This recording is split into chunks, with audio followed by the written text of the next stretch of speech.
प्रिय विद्यार्थियों, आज हम देखने जा रहे हैं पीएन संधि में धारिता इफेक्ट क्या होता है, धारिता प्रभाव क्या होता है। अभी तक हमने जो संधारित्रों का अध्ययन किया है उसमें खास तौर से समांतर पट संधारित्र की जब हम बात करते हैं तो हमारे पास उसमें दो पैरेलल प्लेटें हम लेते हैं। एक को पॉजिटिव चार्ज देते हैं, दूसरे पे नेगेटिव चार्ज होता है और नेगेटिव चार्ज वाली प्लेट को हम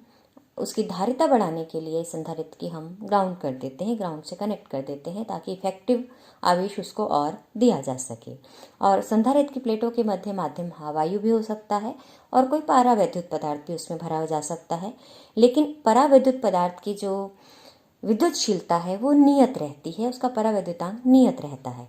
अब यहाँ पर जब हम पीएन संधि डायोड की तुलना संधारित्र से कर रहे हैं तो संधारित्र के जो पीएन संधि में हमने देखा है कि जब हम पीएन संधि की बात करते हैं तो मेरे पास एक तरफ पी है, पी प्रकार का अर्धचालक है, दूसरी तरफ एन प्रकार का अर्धचालक है और बीच में जब हम इन दोनों को जोड़ देते हैं, पीएन संधि का निर्माण करते हैं तो यहाँ अवक्षय परत बनती है। तो इसका मतलब अवक्षय परत के दोनों ओर अगर हम देखें तो मुक्त धारावाहक मिल रहे हैं। यहाँ पर बहुसंख्यक धारावाहक पी की साइड होल है और एन की तरफ बहुसंख्यक वाहक इलेक्ट्रॉन है।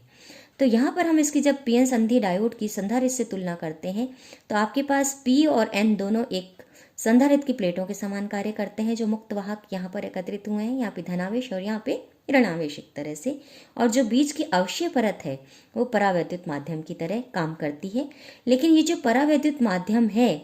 ये बाह्य वोल्टा जो हम जोड़ते हैं, जब हम इसको अग्रबायसित या पश्चबायसित करते हैं, अग्रबायस को जोड़ते हैं तो हम जानते हैं कि ये जो अवक्षय परत की मोटाई है कम हो जाती है। और जब हम इस पर रिवर्स बायस लगाते हैं यानी कि पी को एन में नेगेटिव से बैटरी के और एन को बैटरी के पॉजिटिव से जोड़ते हैं, रिवर्स बायस लगाते हैं, तब आपके पास यह धारिता जो अवक्षय परत की मोटाई है वो बढ़ जाती है। यानी अवक्षय परत की जो मोटाई है बिना बायस के अलग होती है, अग्र बायस पर अलग हो जाती है, पश्च बायस पर अलग हो जाती है। यानी कि इस अवशेष क्षेत्र की जो चौड़ाई है वो आरोपित विभव के साथ बदलती है कि आरोपित विभव पॉजिटिव है, नेगेटिव है या जीरो है। तो इस प्रकार से यहाँ जो हम परावैद्युत माध्यम की तरह जब हम इस अवक्षय परत को मान रहे हैं तो इस परावैद्युतांक का जो मान है इसके वो आरोपित वोल्टा के साथ बदलता है, स्थिर नहीं है, यही अंतर है। इसलिए यहाँ पर हम जो धारिता की बात करते हैं पीएन संधि डायोड के लिए वो गतिक धारिता की बात करते हैं और वह कहलाती है del Q upon del V बजाय C is equal to Q upon V के। और समांतर पट संधारित्र की धारिता हमने निकाल चुके हैं हम पूर्व की कक्षाओं में, वो मुझे मिलती है एप्सिलॉन A अपॉन डी, जहाँ एप्सिलॉन उसमें भरे हुए जो परावैद्युत पदार्थ है उसकी विद्युतशीलता होती है। अब हम यहाँ ही देखना चाहेंगे कि जब हम डायोड की तुलना कर रहे हैं किसी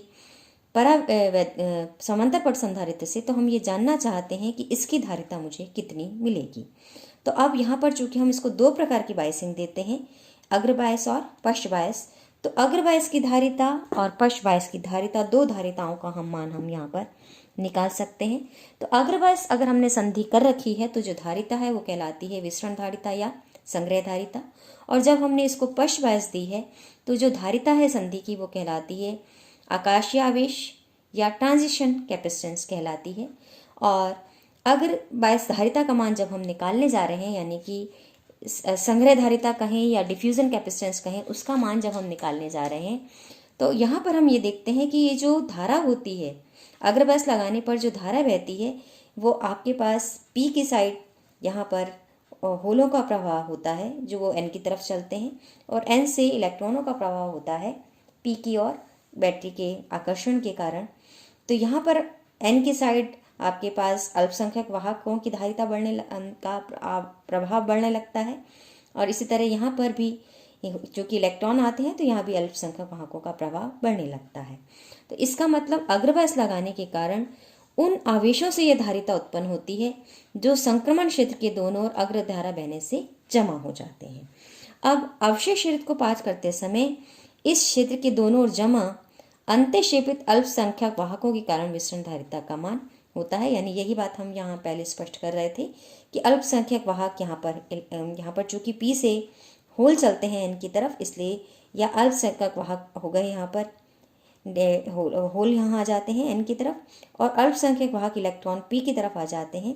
यानी एन में तो ये इलेक्ट्रॉन बहुसंख्यक है, लेकिन जब ये चलते हैं अग्र बायस लगाने पर तो पी की ओर चलकर ये अल्पसंख्यक हो जाते हैं। इसी तरह हालांकि होल पी में होल्स बहुत बहुसंख्यक हैं, लेकिन जब हम इस पे ये बैटरी लगा देते हैं, फॉरवर्ड बायस इसको दे देते हैं, तो जो बहुसंख्यक वाहक पी की से चलकर एन की तरफ आते हैं वो अब क्या बन जाते हैं, अल्पसंख्यक वाहक बन जाते हैं। इसलिए अवक्षय परत को पार करते समय इस क्षेत्र की दोनों ओर जमा जो अल्पसंख्यक वाहक हैं यानी एन में होल और पी में इलेक्ट्रॉनों के कारण ये किसका निर्माण होता है, विसरण धारिता का निर्माण होता है। और विसरण धारिता को हमने लिखा है क्योंकि ये गतिक धारिता है, इसलिए डेल क्यू डेल डीवी से हम इसको लिख सकते हैं। और चूंकि जो धारा है हम जानते हैं आवेश प्रवाह की दर से दी जाती है, इसलिए क्यू को मैं लिख सकती हूँ टॉ डी आई का बराबर, जहाँ टॉ क्या है, वाहकों का औसत समय अंतराल है जिसमें ये वाहक पी से एन की ओर या एन से पी की ओर आते हैं। अब इस धारिता का मान को अगर हम और देखें तो धारिता का मान हम निकालना चाहते हैं तो हम इसको, चूंकि dv upon D I dynamic resistance होता है, अग्रगतिक प्रतिरोध होता है, इसलिए जो CD का मान है, क्योंकि यहाँ पर जो मेरे पास CD मुझे मिली है वो tau D I upon D V है, तो इसका मतलब ये आर डी का इन्वर्स मुझे मिला है, तो टॉ अपॉन आर डी इसको मैं लिख सकती हूँ, डिफ्यूजन कैपेसिटेंस को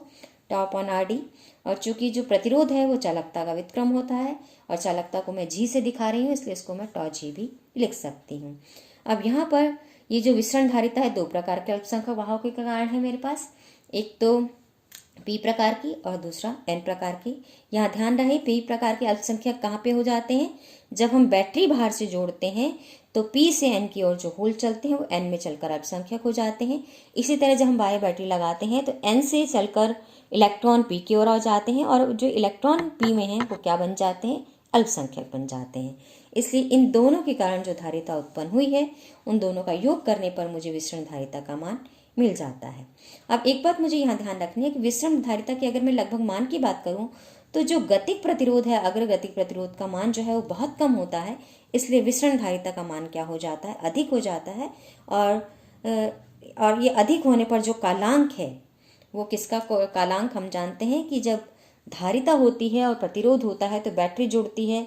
तो धारिता का प्रभाव हमें देखने को मिलता है संधारित्र के आवेशण और निरावेशण की तरह, जहाँ हम संधि के कालांक की बात करते हैं। और संधि का कालांक आरसी जो दिया जाता है वो लगभग किस कोटि का मिलता है, मुझे माइक्रोसेकंड की कोटि का मिलता है, ये मुझे यहाँ ध्यान रखना है। अब अग्रवाइज धारिता का मान चूंकि पश्च धारिता से अधिक है, लेकिन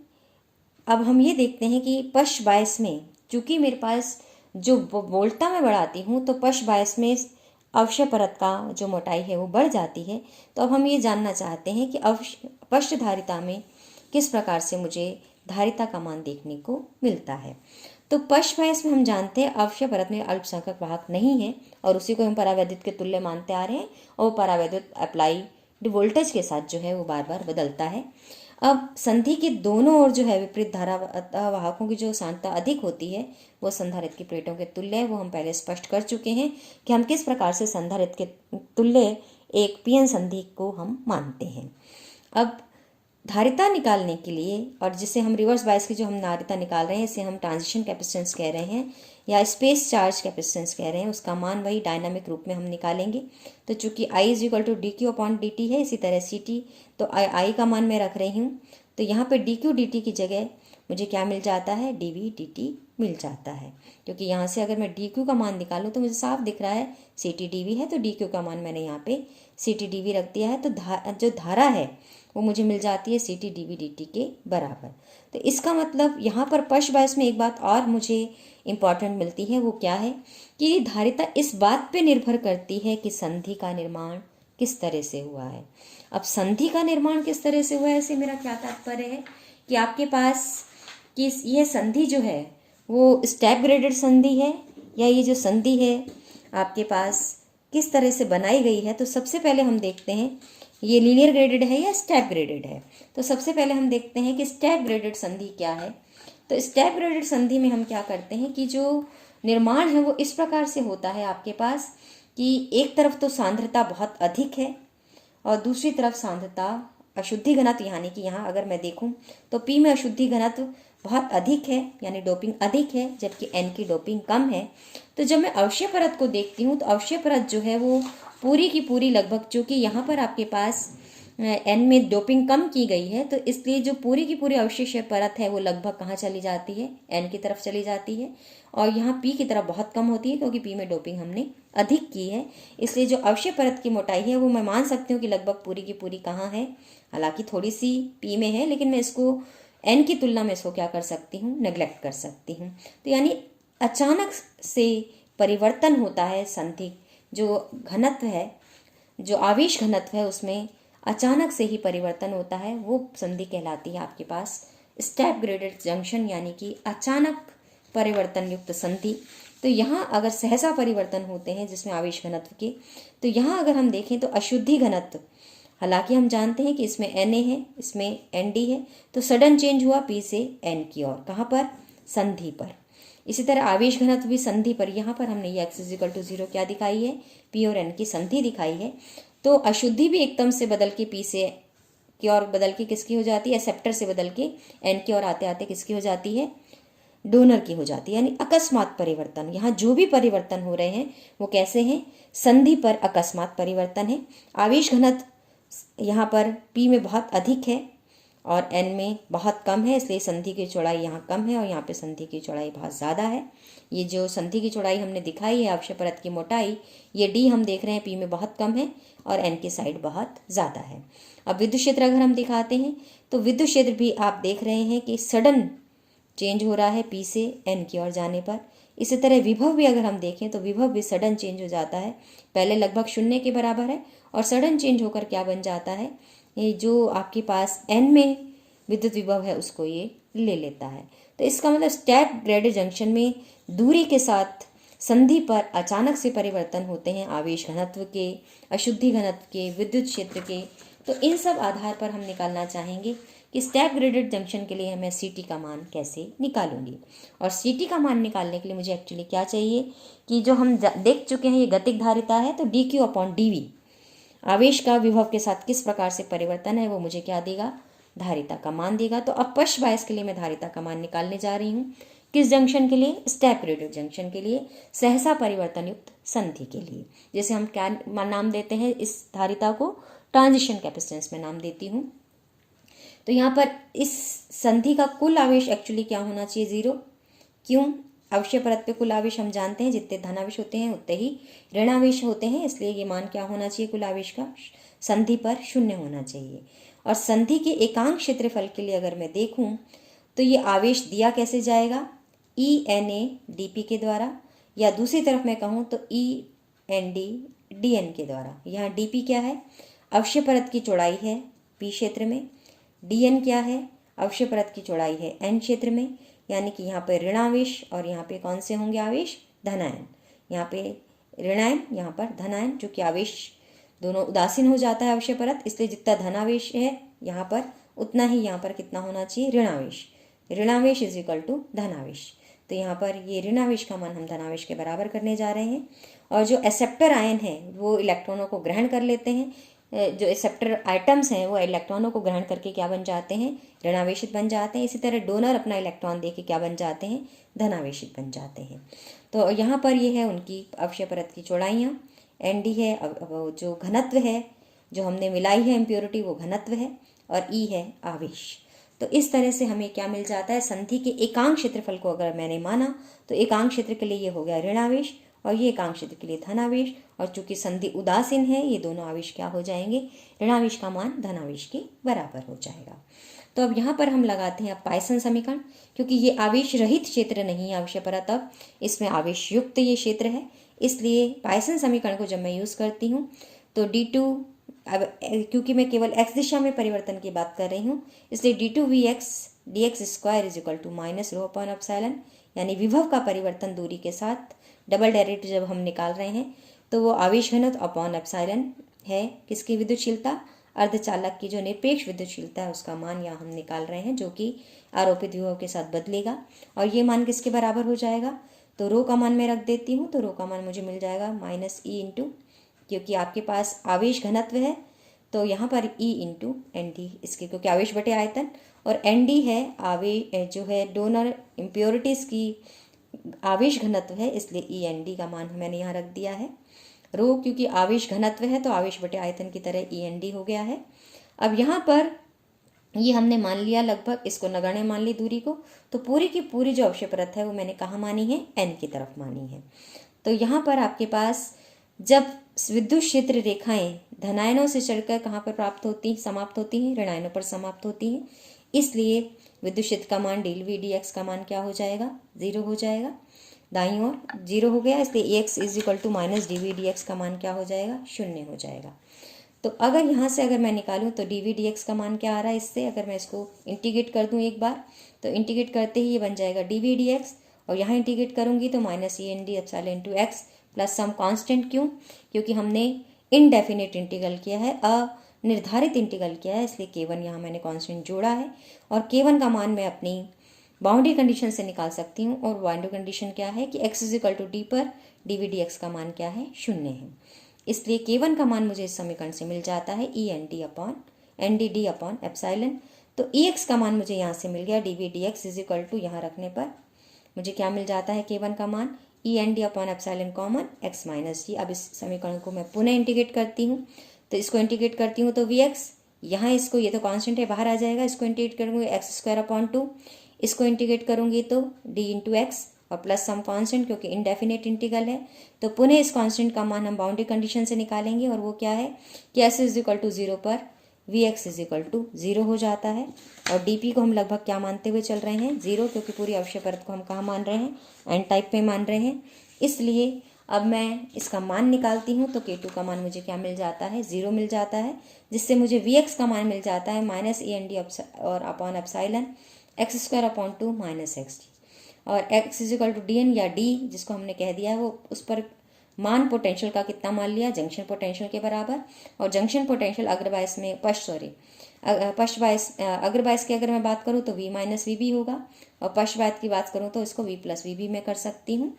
तो यहाँ से जो मान है आपके पास, अगर मैं इसको पश्चबायस के लिए निकाल रही हूँ तो ये मुझे ध्यान रखना है, ये V - VB की बजाय V + VB हो जाएगा। तो यहाँ से सब जगह मैं V + VB के साथ काम कर सकती हूँ। अब यहाँ पर अगर मैं देखूँ तो ये मान मुझे जंक्शन पोटेंशियल कितना मिल जाएगा आपके पास, ये आपके पास हो जाएगा EVD/ND²/2ε, क्योंकि यहाँ पर भी मैंने x की जगह d रखा है और यहाँ भी x की बजाय d रखा है, तो ये d²/2 - d, तो कितना बच जाएगा, माइनस का d²/2, तो यहाँ माइनस माइनस प्लस यहाँ मुझे मिल गया। तो यहाँ से जो अवक्षय परत की मोटाई है वो मुझे मिल जाती है 2ε v + VB/END² के बराबर। और जो QJ यानी संधि की जो अवक्षय परत है उस पर कुल आवेश का अगर मैं मान निकालूं तो हो जाएगा END d × A, जो कि d × A क्या हो गया, उस संधि का आयतन हो गया है, और ये आवेश बटे आयतन है, तो आयतन से आयतन कट के ये मुझे पूरा क्या देता है, ये आवेश है, तो ये पूरा आवेश मुझे मिल जाता है। जहाँ संधि का आयतन कितना है, d × A के बराबर है। d संधि की मोटाई है और A उसका क्रॉस सेक्शन एरिया है। तो यहाँ से मैं अब d का मान चूंकि मैं निकाल चुकी हूँ पोटेंशियल के टर्म्स में, तो उसको मैं यहाँ रख देती हूँ। और रखने के बाद जब मैं dV करती हूँ तो dV यहाँ पर अब पोटेंशियल कितना है, V + VB है, चूंकि पश्चबायस मैंने लगाई है, तो जो अवक्षय परत पे जो पोटेंशियल लग रहा है वो अब कितना है, V + VB के बराबर है। इसलिए जो डायनामिक कैपेसिटेंस मैं निकालती हूँ उसका मान हो जाता है dQj/dV + VB के बराबर अवक्षय परत पर, तो वही कैपेसिटेंस का मान देगा मुझे। इसलिए अब यहाँ पर ये जो मेरा समीकरण है इसको मैं, यानी QJ के मान यहाँ V + VB के टर्म्स में है, तो इसलिए अब मैं इसको क्या करती हूँ, अवकलन करके किसका मान निकाल लेती हूँ, CT का मान निकाल लेती हूँ, जो मुझे क्या मिलता है, ½ 2ε END/V + VB की पावर ½ अब यहाँ पर पुनः VB का मान इस समीकरण से मैं निकालती हूँ, और किसके टर्म्स में निकालती हूँ, D के टर्म्स में निकालती हूँ, और यहाँ रख देती हूँ। और रखने के बाद जब इसको सॉल्व करती हूँ मैं, ये काम आप आसानी से कर सकते हैं, तो CT का मान मुझे, यानी कि जो समांतर पट की धारिता का मान मुझे मिल जाता है, वो मिल जाता है εA/d, यानी कि जो संधि के लिए मुझे धारिता मिली वो भी कितनी मिल गई, εAD मिली है, εA/d मिली है, जो कि समांतर पट संधारित्र की धारिता भी होती है। तो इसका मतलब मैं PN संधि की धारिता को समांतर पट की धारिता से कंपेयर कर सकती हूँ। और अगले लेक्चर में हम देखेंगे किस प्रकार से हम लीनियर ग्रेडेड जंक्शन की बात करेंगे और किस तरह उसके लिए धारिता का मान ज्ञात करेंगे। धन्यवाद।